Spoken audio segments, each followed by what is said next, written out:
רפואה שלמה do דרור ידידיה בן בת חן חנה. Ok. Quem? David Ben Jamile. Já que não está aqui, pode falar. Tov. Mesilat Yesharim. Mesilat Yesharim tem o livro traduzido em português. Eu acho que eles traduziram como O Caminho dos Justos. É uma péssima tradução. Terrível. Porque Yesharim não são justos, Yesharim são corretos. Qual a diferença? A gente vai explicar daqui a pouquinho. Qual é a diferença de uma pessoa justa e de uma pessoa correta? A gente já chega lá. Mas antes eu quero contar quem escreveu Mesilat Yesharim e por que Mesilat Yesharim virou o livro de Mussar, o livro de ética judaica, mais, tanto mais popular quanto mais central que a gente tem nos nossos dias. O livro foi escrito por Rabbi Moshe Chaim Luzzatto. Luzzatto é um nome italiano. Ele nasceu na Itália em 1706. Foi excomungado. Entre outros. Isso prova que ele era uma pessoa importante. Porque a mim ninguém me excomungou. Eu estou esperando. Revolucionário. Não, quando você leva um herem é porque você já é levado a sério. Até lá, você começa a ter relevância. Em 1706 ele nasceu. Ele cresceu na cidade de Padova. Para quem conhece, é perto de Venezia. Padova. Padova na Itália. Ele era uma pessoa que não perdeu muito tempo na vida. E aos 12 anos, até os 12 anos, o que ele fez na vida foi ler. E o que acontece é que aos 12 anos de idade, ele terminou de ler toda a biblioteca do tio dele, que era uma das maiores bibliotecas da Europa. Ela só incluía toda a literatura judaica, isso quer dizer Mishnah, Talmud, Poskim, praticamente tudo que a gente tem, e toda a ciência conhecida até então. Isso ele terminou aos 12 anos de idade. Ele era uma criança, não tinha televisão, então acabou estudando tudo que existe. Prodígio, como que fala prodígio? Ele é uma pessoa... A gente vai contar. Ele segurou. Aos 15 anos ele não aguentou mais. Ele resolveu escrever o primeiro livro dele. Ele escreve um livro que é uma síntese da Kabbalah do Arizal. Isso aos 15 anos de idade. Aos 18 anos de idade, ele já tem contato com um Magid. Magid é um malach, um anjo, que dita para ele livros. Então, como vocês veem, não era uma pessoa comum. Ele era casado? Ele era casado também. Entre outros, ele era casado. Isso é o mais incrível. Talvez ele fez tudo isso tão cedo, porque ele sabia que depois ia ser mais difícil. Ele tinha filhos, mas tanto ele quanto a gente... casado? Não, vai levar rápido até não. Sim. Ele começou... Isso é pnimi, é particular, eu não passo depois. Não dá para reconhecer sua voz, Bernardo?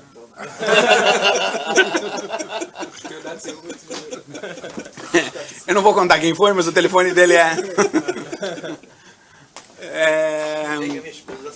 Tem aqui na Google Store, Google Play, eu baixei aqui. Mesilat Yesharim, tem na Google Play, também é em hebraico, tem em português também. Provavelmente na sinagoga tem aqui o livro, O Caminho dos Justos. Não sei se o Caminho dos Justos é o Chot Tzadikim e esse é o Mesilat Yesharim, o Caminho dos Justos. Então a gente vai começar a se acostumar com as expressões em hebraico, porque elas são importantes, faz diferença. Se é tzadik ou se é yashar, é diferente, a gente vai ver daqui a pouquinho. Bekitzur, aos 18 anos ele já começou a ensinar, e um dos alunos dele, que se empolgou muito com o que o Ramchal ensinava, ele achou tão bonito que ele resolveu publicar. E aí não deu certo, óbvio. Muita gente não gostou. Se você juntar isso, o fato do Ramchal se vestir como um burgão italiano, e seguindo a linhagem dos cabalistas da Itália, ele não tinha barba. Al pi a Kabbalah, os cabalistas da Itália tinham uma ideia de que fora de Israel não se deve ter barbas. Eles eram megulachim, como se fala isso? Sem barba. Faziam a barba. Então pensa que você vê um cara, um menino de 18, 19, 20 anos, vestido como um nobre italiano, sem barba, falando, explicando a Kabbalah do Arizal. Muita gente não gostou dessa história e começaram a fazer para eles problemas. Inclusive, os rabinos de Venezia falaram para ele que ele tem que parar. Ele não pode continuar... Isso do Rosar estava sozinho fazendo isso ou tinha um grupo? Não, tinha alunos. Ele tinha alunos e os alunos... Ele não pediu para ninguém sair por aí espalhando tudo que ele tinha, tudo que ele ensinou. Mas ele tinha alunos que não se aguentaram, não sabiam ficar quietos. Isso fez muito problema para o Ramchal, inclusive os rabinos de Venezia falaram para ele parar de ensinar. Tem uma carta que ele escreve: eu sou de Padova, não sou de Venezia, então eu não estou nem aí. Eles não têm autoridade. Não, se estivesse em Venezia é autoridade, mas não é autoridade aqui. Aí, tem um aluno famoso? Não. Quer dizer, tem vários nomes, mas não é... O famoso Foi o Ramchal Atzmo. Tem Mari Bassan. Para quem estuda a literatura de Halakha, Mari É Bassan. difícil condenar as pessoas que condenaram ele na época, né? Não dá para julgar. Toda vez. A gente já sabe o final da história. É vídeo. Quem trabalhar naquele A gente, momento. eu tô pulando um pouco. Saiu dele alguma linhagem diferente? De Amsterdã? Todo mundo morreu. Assim, então, Saiu dele muita. A gente vai chegar. Uma coisa de cada vez. O Ramchal, uma hora qualquer, se enche dos italianos. Ele resolve que ele vai tentar ir para os Ashkenazim, para os holandeses. No meio do caminho, ele para em Frankfurt. Em Frankfurt também fizeram para eles problemas. Aliás, ele era muito amigo do Rabbi Yonatan Eibschitz. Viveram na mesma época. E os dois foram perseguidos. É parte do protocolo. Quando tem alguém que é demais, eles perseguem ele. Vidi Rambam, teve vários. Nosso Rebbe. Você sabe bem. O Rebbe. Até algum parentesco mesmo? Sim, meu ninguém chama Yonatan Eibschitz por acaso. Por isso que a alma dele não sai daqui. Né? É isso que tem aqui todos os dias de manhã? Calma, coisa de cada vez. Não segue a minha, Lu. Pode seguir a dele, mas a minha não segue, né? Bekitzur, aliás, na época do Ramchal também apareceu um outro sujeito menos simpático chamado Shabtai Tzvi. Muita gente já escutou dele. Shabtai Tzvi era um Mashiach Sheker, um dos famosos. Tiveram vários na história. Um dos mais famosos foi esse cara Shabtai Tzvi. Por que ele foi tão famoso? Porque, na verdade, depois dele, mataram metade da população judaica na Europa. E muita coisa mudou no mundo judaico depois, por causa dessa crise do Shabtai Tzvi. Mas isso é um shiur para o shiur de segunda-feira. Que ano foi isso? Combinados às 8h30. Que ano foi isso? Isso foi 1700 e Guaraná com rolha. Por aí. O Ramchal chega em Amsterdã, lá ele tem um pouco mais de calma. Lá, para se sustentar, ele dava aulas de retórica. Ensinava pessoas como falar. Inclusive, o Ramchal escreveu livros em retórica, lógica, filosofia, escreveu peças de teatro. Isso fora os livros que ele escreveu em Torá. O Ramchal escreveu mais ou menos 80 livros. A gente tem hoje um pouco mais do que 40. E morreu com 41 anos. Eu não sei o que mais ele fazia fora escrever, porque não sei quando dá tempo de tudo isso acontecer. Ele era casado com os filhos. Aliás, o que o Bernardo, só abre um parênteses, no Shulchan Aruch traz Ilchot Talmud Torah. Quem é obrigado a estudar a Torá? Então o Shulchan Aruch fala assim: toda pessoa, todo judeu é obrigado a estudar a Torá todo dia. Seja rico, seja pobre, seja saudável, seja doente. Mesmo uma pessoa casada com filhos tem que estudar a Torá. Esse é o Shulchan Aruch. Assim está escrito. Esse é o último, quer dizer, vai subindo. Quando chegar lá, o Ramchal mora qualquer cansa da Europa, fala, não aguento mais, e ele resolve ir para Eretz Israel, ele vai para Akko. Aos 41 anos, o Ramchal morreu. Ele e toda a família dele, na peste que teve em Eretz Israel. E para completar para completar o protocolo, ele tem 2 túmulos, óbvio. Um túmulo em Akko e um túmulo em Tveria. Provavelmente o correto é em Tveria. Assim, ele não foi enterrado em 2 lugares, ele só foi enterrado em um lugar. Mas provavelmente o túmulo certo é em Tveria, tem várias provas disso. Mesmo que ele morou na cidade de Akko, tem ainda hoje em Akko, quem for visitar, o Bet HaKnesset onde o Ramchal rezava. Mas chamava naquela época Kfarecine, eles já tinham essa fama, eu não sei quem pensou nessa ideia, mas de inventar túmulo para puxar turista. Quer dizer, não é ideia nova. Não é ideia nova. Então, provavelmente ele está enterrado em Tveria, do lado de quem? De Rabi Akiva. Tem quem diga que o Ramchal, agora não tem como confirmar essa informação, pelo menos não enquanto a gente está nesse mundo, que o Ramchal ele era a encarnação, o Gilgul de Rabi Akiva. Já que Rabi Akiva, os primeiros 40 anos da vida, era Amaretz, não estudou Torá, então o Ramchal veio completar o que faltava. Tem que dizer, se é verdade, se não é verdade, eu não sei.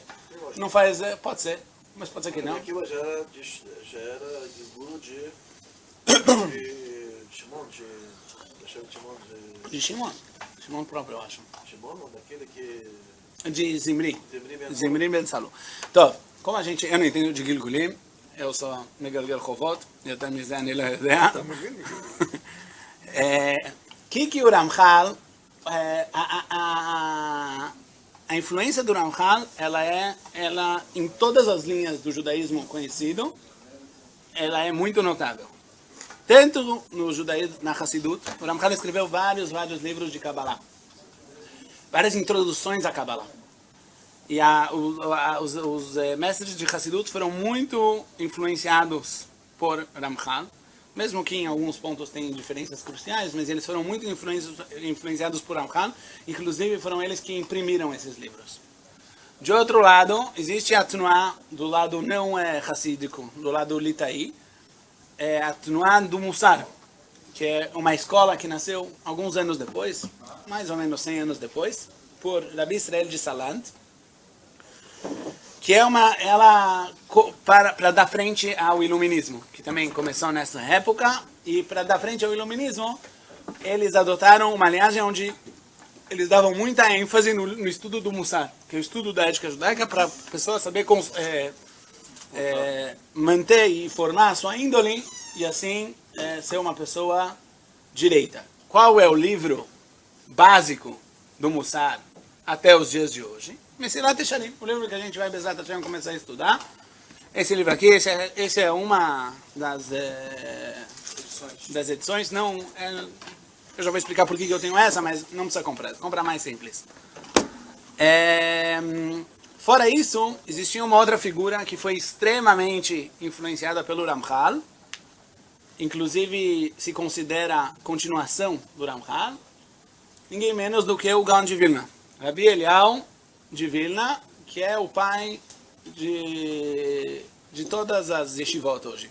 Quer dizer, a fonte de todas as yeshivot hoje é o Gaon de Vilna. O Gaon de Vilna, quando ele recebeu o Mesilat Yesharim, ele pagou por ele, assim, está escrito um dinar de ouro, ele pagou muito, muito dinheiro, porque ele gostou tanto do livro. Ele estudou o livro 110 vezes de cor, e ele falou que pelo menos até o Perek Yudalev não tem nenhuma palavra a mais. Tudo é exato. Esse livro do Mesilat Yesharim. Ele falou que se o Ramchal ainda vivesse, na época dele, o Ramchal faleceu um pouquinho antes do Gaon de Vilna. Ele falou que ele iria a pé para beijar os pés do Ramchal.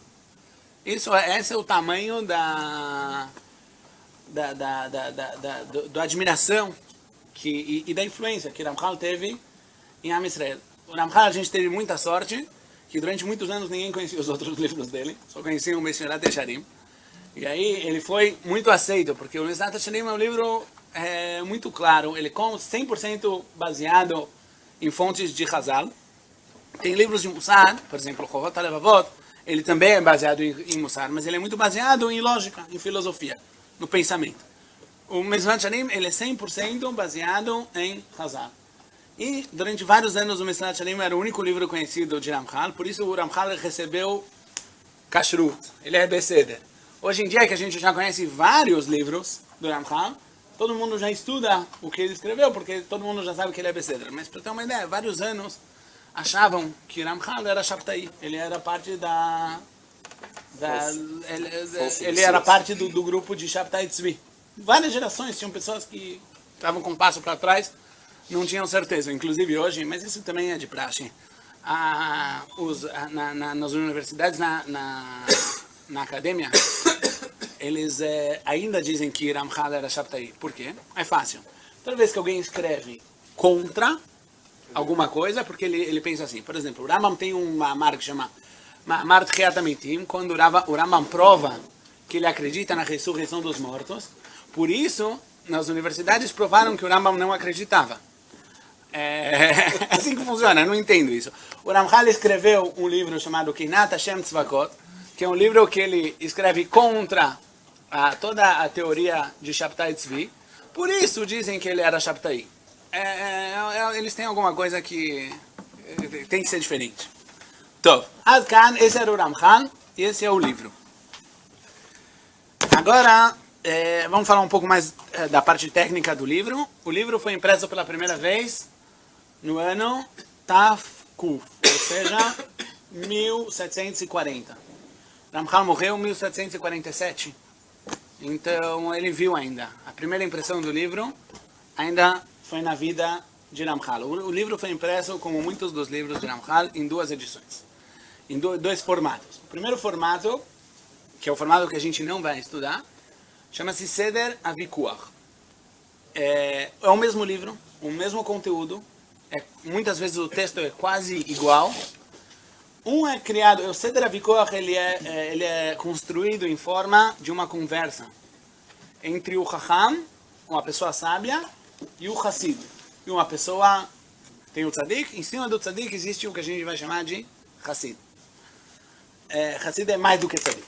E a grande vantagem dessa edição, que aliás a gente sabia que ela existia, mas ela existia em Leningrad, na biblioteca de Leningrad, e até eles não darem licença em 1991, a gente não pôde ter acesso e não pôde imprimir. Depois, em 1991, imprimiram o Seder Avikuach, essa é a edição que tem os dois, o Seder Avikuach e o Seder Aprakim, por isso que eu gosto dela, porque ele me completa, mas a gente não vai estudar o Seder Avikuach. A gente vai, às vezes, eu vou trazer daqui para completar da segunda edição, que é a edição que a gente vai usar, que chama-se o Seder Aprakim, que o Ramchal ele constrói a Mesilá, que a gente já vai falar, o caminho, numa forma de capítulos. Um capítulo leva a outro. É assim, não por acaso o livro tem 26 capítulos. 26 é um valor numérico do nome de Hashem. Chama Vayá, tem 26 capítulos.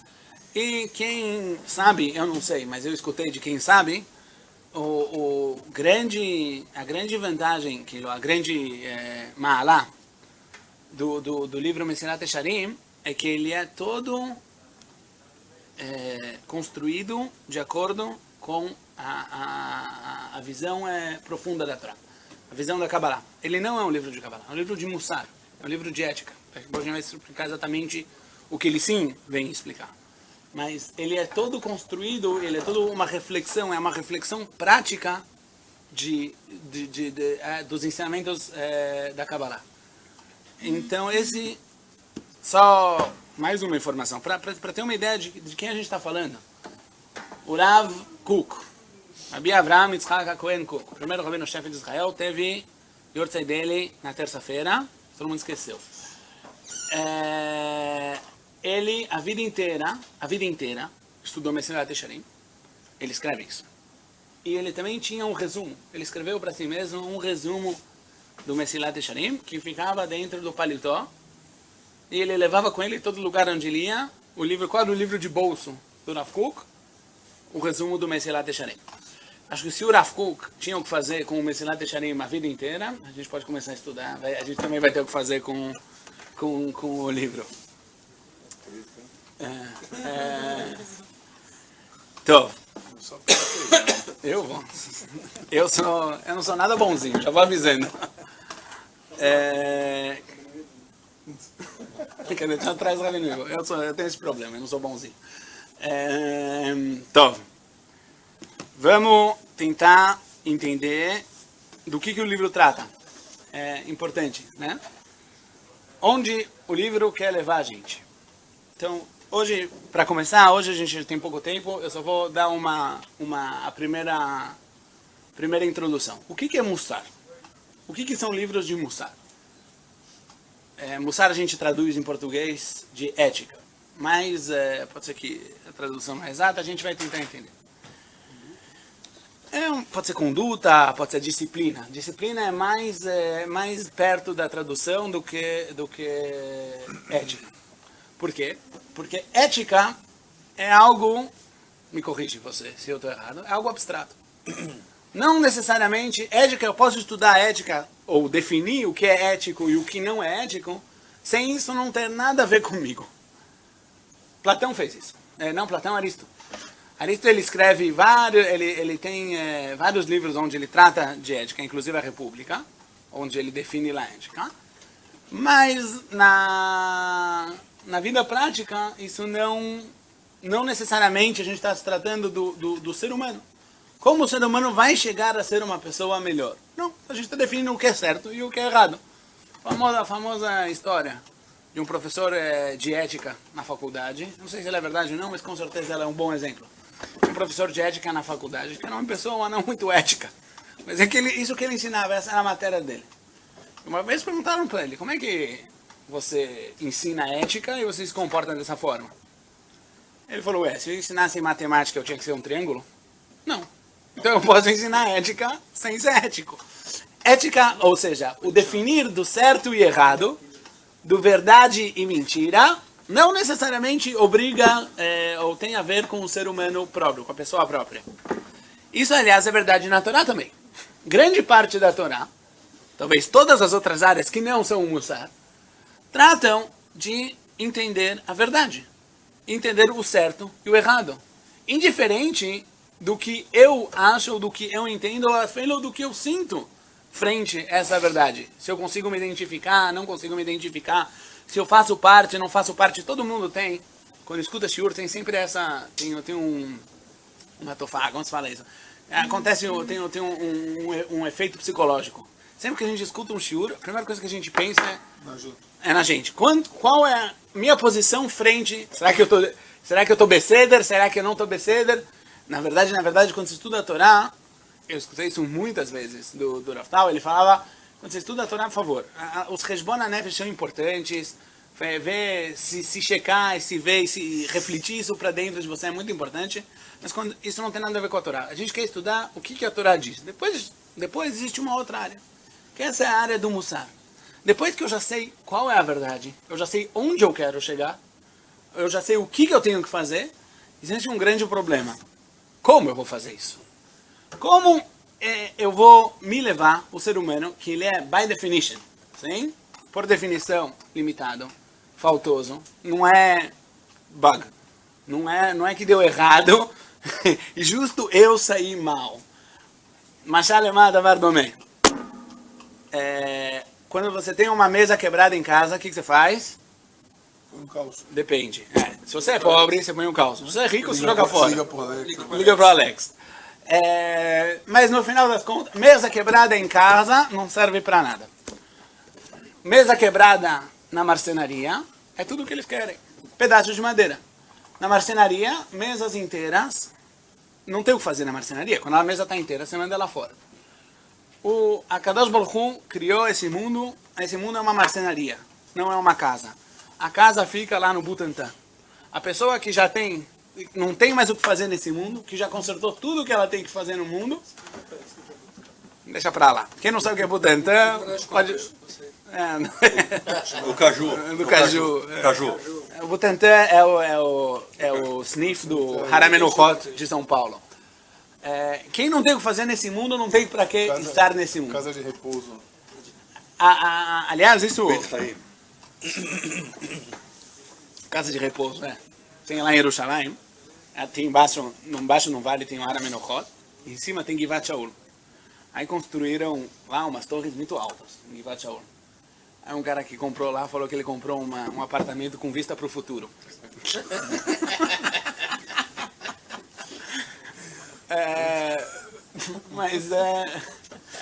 Mas é verdade, não deixa de ser verdade.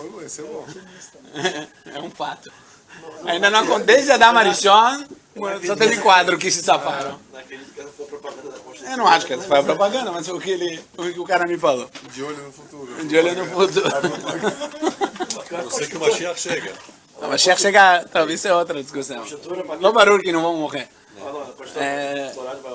botar um prédio de frente, você tem que ter coragem. Ele vendeu. Prédio de 10 andares, vendeu. Então, o estudo do Mussar, ele tem exatamente essa função. De levar a pessoa... Ah, por que eu estava falando isso? Isso tem muito a ver com o mês de Elul. O pessoal começa a fazer chuvá, começa a se checar, né? Que nem o Rabino David Weizmann falou, começa a fazer o balanço. E aí você só espera que, pelo amor de Deus, que Rosh Hashanah e Yom Kippur passe, porque eu não aguento mais. Quanto uma pessoa pode se sentir mal?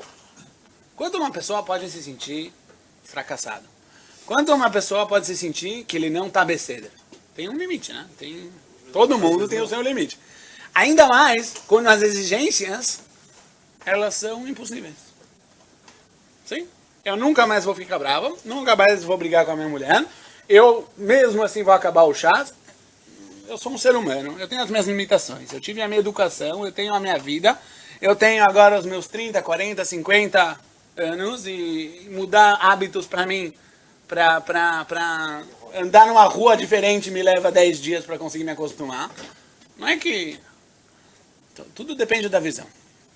Tudo depende da visão. Se você acha que o objetivo é a casa, é ter uma mesa inteira, realmente é deprimente, porque o ser humano vai olhar para si mesmo e vai descobrir todas as suas faltas. Aí Tchuvá não é uma coisa muito gostosa de fazer, em palavras mais simples. A gente espera que Yom Kippur passe e pelo menos chega a Sukkot, e Sukkot pode voltar a fazer festa. Só que a festa de Sukkot é para os balei Tchuvá, assim está escrito na Gemara. Então quem não passou por Yom Kippur, então vamos aguentar, segura firme, passa o Yom Kippur e a gente consegue aproveitar em Sukkot. Mas a pessoa que entende que ele não tem o objetivo de ser perfeito, ele tem o objetivo de se aperfeiçoar. Para isso que a gente veio no mundo. A gente não veio no mundo para ser perfeito, porque a pessoa que chegou a ser perfeita, ela não está nesse mundo. Aliás, a gente vai falar sobre isso na semana que vem. O objetivo é aperfeiçoar. Quanto mais áreas ele se acha para aperfeiçoar, mais ele sabe que Deus quer que ele fique ainda nesse mundo. Mais sabe que ele ainda tem o que fazer na vida. Baruch Hashem. Baruch Hashem. Ele não se assusta com as faltas dele, porque as nossas faltas, mesmo que muitas vezes nós causamos os nossos próprios erros, mas tudo bem, a gente está aqui para isso. A gente está aqui, exatamente essa é a nossa função. Consertar os nossos erros e cada vez mais se tornar melhor. A gente vai explicar esse ponto um pouquinho melhor semana que vem. Agora vamos parar sobre qual é o objetivo. O que quer dizer Avodat Hashem? O que quer dizer fazer... eu tenho que atingir algum ponto? Eu tenho que chegar... Eu tenho uma meta que lá eu tenho que chegar? Ou eu tenho uma forma de como eu tenho que viver? Isso é trailer para a semana que vem. Só resumindo o que a gente falou hoje. A gente contou um pouquinho quem era Ramchal, onde ele viveu. A gente falou os detalhes técnicos do livro Meselat Yesharim. Falou que existem duas edições, o Seder Avikua, que é construído como um diálogo, e o Seder Aprakim, que é construído em forma de capítulos que a gente vai estudar. A gente explicou um pouquinho o que é Mussar, que se existe parte da Torá que a gente está ocupado em entender qual é a verdade, o Mussar vem dizer como nós vamos chegar a essa verdade, como eu vou levar o ser humano, a pessoa própria, a atingir essas metas e esses valores e essas ideias que a gente viu. Hazak Baruch. Hazak Baruch.